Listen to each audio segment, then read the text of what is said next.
Here is the single code for Helwig. It's mixed multiple choice questions covering all of the content area for those studying for the NCE. So it's a total of 14 K-CREP areas that you'll be tested on here for Helwig.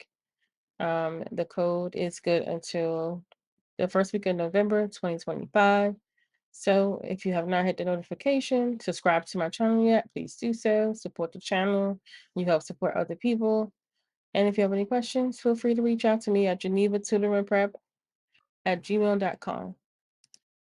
As mentioned, here is the code for Helwig, 9th edition, multiple choice questions for those studying for the NCE.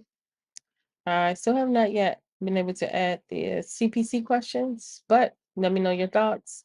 If you like me to add it, I can still do that. But otherwise, here's the code for the NCE, mixed multiple choice questions, and happy studying.